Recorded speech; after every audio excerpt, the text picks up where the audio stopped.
Hello, இன்னைக்கு summer special குழந்தைகளுக்காக பாவு பாஜி பண்ணி தரலாம் இருக்கோம். இதுக்கு வந்து பாவு பன்னு வாங்கணும். அப்புறம் அந்த பாஜி வந்து தொட்டுக்கிறதுக்கு ஒரு கிரேவி உண்டு இல்லையா, அந்த கிரேவியை ஃபர்ஸ்ட் நான் அதை பண்ணி காட்டுறேன் பாருங்க. அதுக்கு தேவையான சாமான்கள், மெயின் இன்கிரீடியன்ட் வந்து இது பாருங்க, வெண்ணெய். இன்னும் கூட எடுப்பேன் நான். ஃபர்ஸ்ட் கொஞ்சம் எடுத்து வச்சுருக்கேன். எண்ணெய் எல்லாத்தையும் போட்டு வதக்கிட்டு ஒரு வதக்கிட்டு வேக வச்சு ஸ்மாஷ் பண்ணணும். அதுக்கு பாருங்க, ஒரே ஒரு சின்ன பச்சை மிளகாய், பூண்டு, இஞ்சி, ஸ்மாஷ் தானே பண்ண போறோம். கொஞ்சம் பெருசாக தான் கட் பண்ணி வச்சிருக்கேன். வெங்காயம் ஒரு 3/4 திட்டம் இருக்கும், குடமிளகா 2 தக்காளி, ஒரு 2 பெரிய உருளைக்கிழங்கு, கலருக்காக பீட்ரூட் ஒரு மீடியம் சைஸ் ஒரு பீட்ரூட், ஒரு 2 கேரட், பட்டாணி, கொத்தமல்லி, கொஞ்சோண்டு கடைசியில தூவத்துக்குலாம் வேணும், அதனால பொடியா நெருக்கின வெங்காயம், ஒரு லெமன், தேவையான அளவு உப்பு.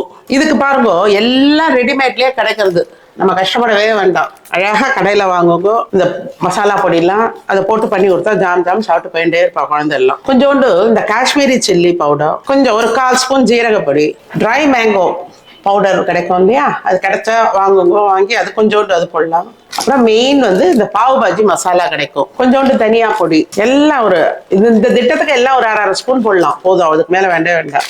அப்புறம் கஸ்தூரி மேத்தி கடைசியில போடுறது, அவ்வளவுதான். இப்ப ஸ்டார்ட் பண்றேன் பாருங்க. நான் குக்கர்ல தான் அப்படியே டைரக்டா பண்ண போறேன். எண்ணெயை போட்டு, எண்ணெய் ஒரு 2 டேபிள் ஸ்பூன் விட்டுருக்கேன்.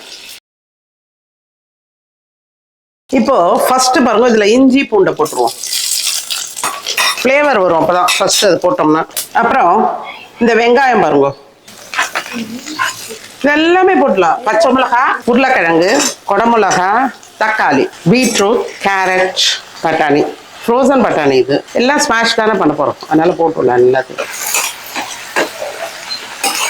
இதுக்கு தேவையான அளவு உப்பு பாருங்க, மஞ்சள் பொடி ஒரு 1/4 ஸ்பூன். அடுத்து இந்த காஷ்மீரி சில்லி பவுடர், ஏன்னா ஆல்ரெடி இந்த பாவு பாஜி மசாலாலேயே வேற காரம் இருக்கும், அதெல்லாம் பார்த்துட்டு போடுங்க. நல்லா காரம் வேணுங்கிறவா வெறும் கட்டமலா அப்படி கூட கொஞ்சம் போட்டுக்கலாம். இதெல்லாம் குழந்தைகளுக்கு பண்றதால நான் எல்லாமே மட்டுப்பட்டா தான் போடுறேன். ஜீரகப்பொடி 1/2 ஸ்பூன் போட்டிருக்கேன், மல்லி அது ஒரு 1/2 ஸ்பூன் போட்டிருக்கேன். அடுத்து இந்த பாவு பாஜி மசாலா மட்டா போடணும், மறுபடியும் இறக்கச்சே நம்ம கொஞ்சம் போட்டுக்கலாம். காலிஃப்ளவர் கிடைச்சா கூட போட்டுக்கோங்க, அதுவும் நிறைய கிரேவி நிறைய கிடைக்கும். இதெல்லாம் போட போட நல்லா தொட்டுன்னு சாப்பிடலாம். இதுக்கு ஜலத்தை விட்டுடலாம் வேகிற அளவுக்கு. இதை மூடி போட்டு மூடிடுவோம். நல்லா 4-5 விசில் நல்லா அது வந்து அழையா வேகணும், அந்த அளவுக்கு இது விசிலை விட்டு இறக்கிடலாம். இதை எடுக்கச்சே காட்டுறேன். இது வெந்திருக்கா பார்ப்போம். இதெல்லாம் நல்லா வெந்துடுத்து. நல்லா மிக்சியில் அடிக்காதீங்க, இந்த ஸ்மாஷராலேயே பண்ணோம்னா நல்லா மசிஞ்சிடும். எல்லாம் இந்த பீட்ரூட் போட்டதால் கலர்ஃபுல்லாக இருக்கு பாருங்க, நல்லா வாசனை வருது. இதெல்லாம் இந்த மசால் பொடியெல்லாம் போட்டது அதெல்லாம் இந்த அளவு போதும், நல்லா வந்துருக்கு. இப்போ இதுல வெண்ணெயில கொஞ்சம் தாளிச்சு எல்லாம் கொட்டணும். இப்போ என் பொண்ணுக்கு வெண்ணெய் வேணாங்கிறனால கொஞ்சம் அவளுக்கு எடுத்து வச்சுடுறேன். இதுல எடுத்து வச்சுட்டு தான் பண்ண போறேன். குழந்தைகளுக்குன்னா நல்லா போடலாம் இல்லையா, பெரியவாளுக்குன்னும் போது கொஞ்சம் கம்மியாக தானே சேர்த்துக்கணும். இப்போ இது ஒரு கொதி வரட்டும், அதுக்குள்ளேயும் நம்ம இதுக்கு ஒரு தாளிச்சு கொட்டணும். இப்போ பாருங்க, இதுல இந்த வெண்ணெயை போட்டுவிட்டேன். இப்போ இதுல கொஞ்சோண்டு வெங்காயம் கொஞ்சம் கிரன்ச்சியா அப்படியே கிடைக்கிற மாதிரி அதில் போடணும். கடைசியில் கஸ்தூரி மேத்தி ஒரு ஸ்பூன் எடுத்து கையால் நல்லா கசக்கிட்டு அப்படியே போட வேண்டியது. இந்த வெங்காயம் முக்கால் வதங்கினா போதும். இந்த பாவு பாஜி மசாலாவை இதில் போடணும், கொஞ்சம் நல்ல ஃப்ளேவர் வரும். அப்போதான்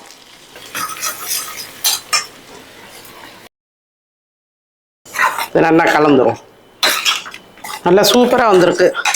இதில் 4 கொத்தமல்லி அப்படியே சர்வ் பண்ணிச்சா அப்போ கொஞ்சம் போடலாம். இப்போ இதில் கொஞ்சம் டெக்கரேஷனுக்காக போட்டிருக்கேன். அவ்வளோதான், பாவு பாஜி மசாலா ரெடி. இப்போ இந்த பன் எப்படி ரெடி பண்றது காட்ட பாருங்க. இந்த பாவு பன் வந்து என்னோட பொண்ணே பண்ணாது, வெறும் கோதுமை தான் சால்ட் போட்டு பண்ணியிருக்கா. இந்த ஒரு பண்ணை எடுத்தோம்னு வச்சுக்கோங்க, இதை வந்து இப்படி கட் பண்ணோம் ஆஃபா. இதெல்லாம் இப்படி பண்ணிக்கோங்க. தோசைக்கல்ல கொஞ்சம் ஹீட் ஆகட்டும் கரெக்டாக இருக்கணும். அந்த ஹீட் ரொம்ப காந்தாம பண்ணணும். கொஞ்சோண்டு வெண்ணெயை போட்டுப்போம். மெல்ட் ஆனோடனே அடுப்பு சின்னதாக வச்சுக்கோங்க. வச்சுன்ட்டு மட்டா கொஞ்சோண்டு பாவு பாஜி மசாலா போதும், கொத்தமல்லி கொஞ்சம், கருகக்கூடாது இந்த இது. இப்போ இந்த பண்ணை இதில் கவுத்துட்டு சிம்லேயே வச்சுக்கோங்க. அப்படியே திருப்ப வேண்டியதுதான். திருப்பிட்டு கொஞ்சம் பட்டர் போட்டுக்கோங்க. குழந்தைன்றதால இன்னும் வேணாங்கிறப்ப திருப்பி போட்டு பட்டர் வேண்டாம், போதும். ரொம்ப காந்த எடுக்க வேண்டாம். இது வருங்க. அடுத்தது